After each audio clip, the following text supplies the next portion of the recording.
What's up, YouTube? This is Too Raw for TV. Before I get into this video, I want to remind you guys, as always, if you want to donate to this channel, if you want to show love to this channel, you can do so in the links provided in the description box.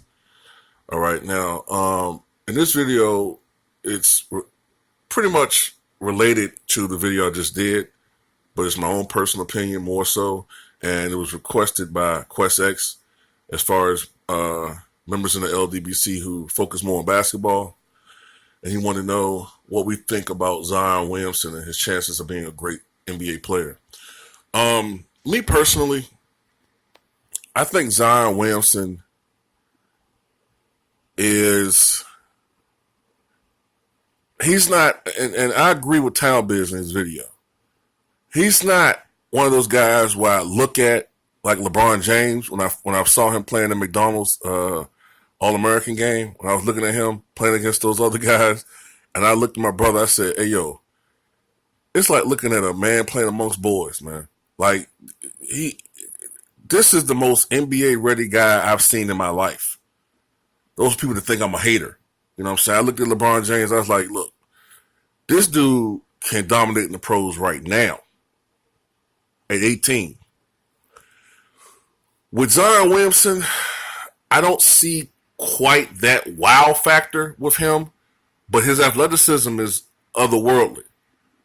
And you can't teach that. You know what I'm saying? So when I look at him, in all honesty, I see a guy who should be able to average at least 15 and 8 in his career. In my opinion. Now, I'm not saying that's all he's going to average, but that's what I see at least. Whether that's a bust or not remains to be seen. You know what I'm saying? Town Biz also talked about something, and I kind of alluded to this in my earlier video. He has an immense size. He's 6'7", 285 pounds. And if he doesn't work on that, he's going to get bigger. He has to work on that. Remember, Charles Barkley came into the NBA 6'6", really 6'4.5", but 6'6" with shoes. Let's just say 6'6". He was 6'6" and pushing 300 pounds. He even talked about this in an interview, how he purposely gained weight so that the Sixers wouldn't draft him. I think he came in at over 300 pounds. All right. By the time he played, he was about 280. And he had an immediate impact. I think he averaged like a double, 10 points and 8 rebounds his rookie year or something like that. But it was when Charles started getting his weight down. He figured out his playing weight was about 250. When he got down to 250, that's when he dominated. That's when Charles Barkley was arguably now, I say from 89 to 92, that little window around there, maybe even 93, I probably would say. That's when you can argue that Barkley was the second best player in the NBA behind Michael Jordan. Charles Barkley was a beast, man. He might be this fat dude now on television, but Charles Barkley was a beast, man. And Zion Williamson is more athletic than Barkley could ever have thought to be. And Barkley was athletic. But does he have that meanness that Charles had, that competitive drive that Charles Barkley had? That's some stuff you can't teach. Now, I want to get back into the size thing that Town Biz was talking about. Now, I'm going to talk about myself personally just a little bit. I'm not no great athlete, never was. All right? In high school, I was about 250. I looked like I was about maybe 200, but I was about 250. I just had one of those builds where broad shoulders, you know what I'm saying, large abdomen area, legs somewhat short for my size, a little bit. But I was about 250. All right. By the time I was 25 years old, I was struggling to stay under 3. because my body just wanted to get bigger. I was one of those persons that naturally got bigger as I got older and heavier. Now, Barkley had the same issue. He struggled with his weight mightily. By the time his last couple of seasons in the NBA, you could clearly see that Charles Barkley wasn't 250 anymore. He's about 280, 270. But, Charles Barkley was just so supremely talented that he got away with it. Does Zion Williamson have the talent that Charles Barkley have? I don't know. He has some deficiencies. You know what I'm saying? I wonder how great a rebounder he can be. He seems to be a decent passer, but he's not a passer on the level of LeBron James. He does not have, and I think this is going to be his biggest Achilles heel on the court, he does not have much of an outside shot. I don't see that much of a consistent mid-range shot. That's something that he's going to have to improve upon.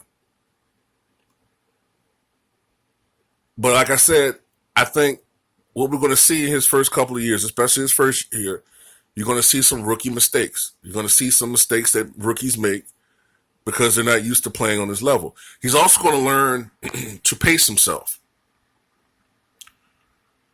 Now, I can see in his rookie year, possibly him hitting a wall because he's going to rely so much on his athleticism. The game is faster in the NBA. The defense is much more resistant, even though we all trash the defense, but it's still a different level from college. These are things that's going to pose some risks for him. But to get back to the weight thing, and I know that, I know this from being a big guy myself. If you don't get your weight down early, especially as far as athletics is concerned, the first things that's going to start affecting you as a young man are your knees and potentially your feet. Big guys just are structured differently. Us big guys, we break down faster. Greg Oden, big guy. His body started breaking down. Bill Walton, big guy, 6'11", 235, 240. His feet started giving away on him. You know what I'm saying? That just Sam Bowie, 7'1" center, I think he was, Portland. Later on, the Lakers, the Nets, he started breaking down. With his size at 6'7" and 285, man, he's going to have to, especially if he's playing the small forward position, he's going to have to get that down. Probably look at, you just can't help from compare him to Barkley as far as size-wise. He's almost like a mix between Charles Barkley and Sean Kemp. You know what I'm saying? And Sherman Klump. But he's trying to keep the clump shit down, you know what I'm saying? But or he's a mix between Charles Barkley and Fat Sean Kemp. But, he just got to keep his weight down, man. And that's going to be easy for him the first couple of years.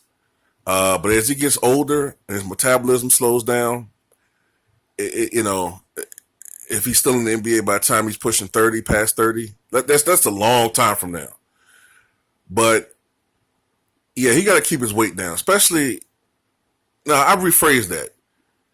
Actually, he needs to work on his weight now because once you start hitting your mid-20s, that's when you can start having weight issues, like with Sean Kemp. Sean Kemp came to the NBA 6'10", 230, jumping out the motherfucking ceiling. About to jump out the fucking stadium, he had such a vertical leap. If you notice, by the time he was playing in the NBA Finals, he was bigger. Now you could say it was muscle, but whatever. He was 6'10", 256. But he was a little bit bigger. I thought it was, all of us probably thought it was just natural muscle growth. Possibly it was because he was eating, but he could keep it down somewhat because he was playing in the NBA. They said that NBA players sometimes burn up to 4,000 calories a game, so he could afford to eat those full course steak dinners back then. But it was during the NBA lockout that I remember. Actually, it was before that. I remember when Shawn Kemp started playing with the Cleveland Cavaliers, right? I remember looking at him and thinking, man, Shawn Kemp looks kind of pudgy. And this was before the lockout. I think this was the 97-98 season. And I remember looking at him and I said, Shawn Kemp looks kind of big, man. And I remember looking at his numbers, like as far as, his body, and it was like 6'10", 280. I said, damn, Kemp is 280? And you could tell, like, he was still dunking, but he didn't have the same explosiveness. And then it was after the lockout, Kemp was like 320 at one point, man. Like, he was the marshmallow man now, But, yeah, that's the getting back to Zion Williamson, that's going to be the big problem, man. Like, if he stays heavy with that amount of muscle mass and that mass on his frame like that, you could eventually start seeing a guy with injury issues. And you kind of don't want to see that. So eventually, I think if he wants to be a great player, he'll be around certain guys. The team's going to have nutritionists working with him. And he's probably going to eventually start getting his weight down. I suspect that he's probably going to be a little bit stubborn with the weight thing, as young people are. Well, hey, it's not affecting me. I'm still doing what I'm doing. And then maybe a couple of years from now, he's going to start feeling the effects of being a little bit clinically overweight. You know what I'm saying? Because, as black people, we're just bigger anyway. But they will say that we're overweight when in reality, we're just bigger than other people physically. But anyway, the point is, I think he'll be fine. As far as being an all-time great player, I'm not sold on that. I see him as being a guy who, in his best seasons, might put up like 22 points, maybe 8 rebounds, 3 assists. I see him shooting something like 47% from the floor, something like that. Maybe a 34% three-point shooter. I don't think he'll ever be a great outside shooter, but I think he'll be decent. That's what I'm kind of seeing with him. I'm seeing a guy who will be a multiple-time all-star, but as far as being a top 10 or top 20 all-time player, I'm not seeing that with Zion Williamson. And also, I think it takes post players, if you want to call him a post player, because he's more of a tweener. But I think perimeter players develop faster now in the NBA than post players. So we'll see, man. That's what I tend to think. I think he's going to be a multiple-time all-star. But as far as Hall of Fame, that remains to be seen. But it's like top 10, I don't see that. But tell me what you guys think.